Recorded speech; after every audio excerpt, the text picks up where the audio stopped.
Friends, welcome back to my channel Sudha's life. ఈ వీడియోలో chicken pulao ఎలా తయారు చేసుకోవాలో చాలా సింపుల్గా, అది కూడా కుక్కర్లో బ్యాచిలర్స్ కూడా ఈజీగా చేసుకోగలిగేటటువంటి పద్ధతిలో ఈ వీడియోలో చూపించాను. సో తప్పకుండా ట్రై చేయండి.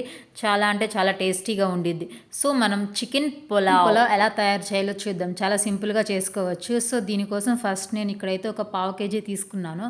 పావు కేజీ చికెన్ని శుభ్రంగా వాష్ చేసుకొని దానిలో కొంచెం ఉప్పు, ఒక టేబుల్ స్పూను, అలాగే 2 టేబుల్ స్పూన్ల కారము, కొంచెం పసుపు, 2 టేబుల్ స్పూన్ల ధనియాల పౌడరు, అలాగే 2 టేబుల్ స్పూన్లు ఫ్రెష్గా రుబ్బినటువంటి అల్లం వెల్లుల్లి పేస్ట్ వేసుకోవాలి.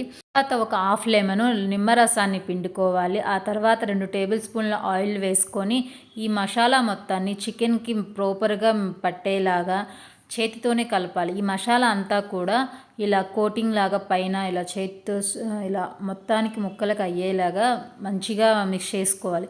ఈ మసాలా అనేది చేతితో మిక్స్ చేస్తేనే చికెన్కి ప్రాపర్గా పడుతుంది. సో ఇలా మిక్స్ చేసినటువంటి చికెన్ని ఒక మూత పెట్టేసేసి ఒక గంట సేపు మ్యాగ్నేట్ చేసుకుంటే చాలా జ్యూసీగా ఉంటుంది. ముక్క కూడా చాలా మంచిగా మెత్తగా ఉడుకుతుంది.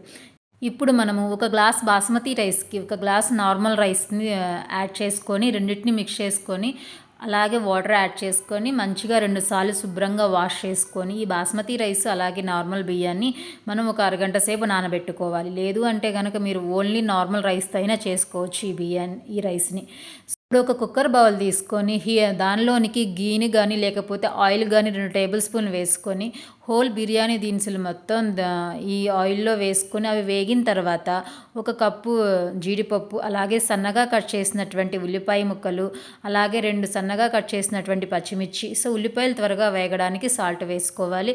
సో ఈ మొత్తం కూడా కొంచెం ఆయిల్లో వేగిన తర్వాత మనం ముందుగా మసాలా కలిపి పెట్టుకున్నటువంటి చికెన్ని దీంట్లో వేసేసుకొని ఒక 5 నిమిషాలు మొత్తం ప్రాపర్గా ఆయిల్లో ఇలా హీట్ అయ్యేలాగా కలుపుకోవాలి. తర్వాత దీనిలోనికి ఒక 2 టేబుల్ స్పూన్లు అల్లం వెల్లుల్లి పేస్ట్ వేసుకోవాలి. ఈ అల్లం వెల్లుల్లి పేస్ట్ అనేది ఫ్రెష్గా అప్పటికప్పుడు రుబ్బింది అయితే టేస్ట్ బాగా ఉంటుంది. సో ఇలా అల్లం వెల్లుల్లి పేస్ట్ అనేది స్మెల్ మొత్తం పోయిన తర్వాత పచ్చివాసన ఒక సన్నగా పొడవుగా కట్ చేసినటువంటి ఒక టమాటా ముక్కల్ని దానికి వేయాలి. సో ఈ టమాటా ముక్కలు వేయడం వల్ల కొంచెం పలావ్ అనేది గ్రేవీగా వస్తుంది. సో తర్వాత దీనిలోనికి ఒక 2 టేబుల్ స్పూన్ల ధనియాల పౌడర్, అలాగే కొంచెం గరం మసాలా, రుచికి తగ్గట్టు కారం. సో నాన్ వెజ్ కాబట్టి కంపల్సరీ కారం అనేది కొంచెం ఎక్కువగానే పడుతుంది. అలాగే బిర్యానీ పౌడర్ కూడా వేసుకోవాలి.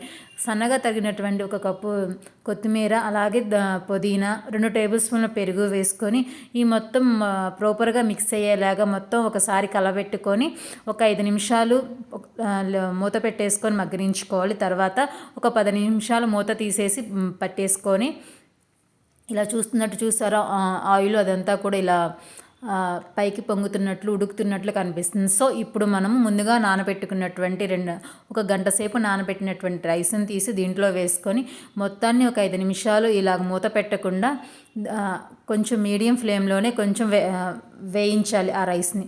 తర్వాత ఒక గ్లాసుకి ఒక గ్లాసున్నర నీళ్లు వేసుకోవాలి. సో ఈ నీళ్ళు అనేది మరుగుతున్నటువంటి వాటర్ వేయడం వల్ల పులావ్ అనేది పొడి పొడిలాడుతూ వస్తుంది. సో వీలైతే హాట్ వాటర్ వేయండి, లేదనుకుంటే నార్మల్ వాటర్ అయినా వేసుకోవచ్చు.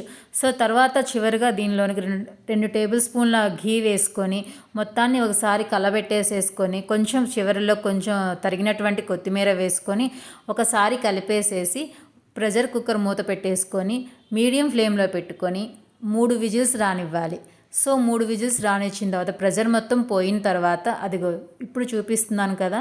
సో చాలా వేడిగా ఉంది. సో ముక్క కూడా చాలా అంటే చాలా మెత్తగా ఉడుకుతుంది ఈ పద్ధతిలో కనుక చేసినట్లయితే. సో తప్పకుండా ట్రై చేయండి. చాలా అంటే చాలా టేస్టీగా ఉండిద్ది.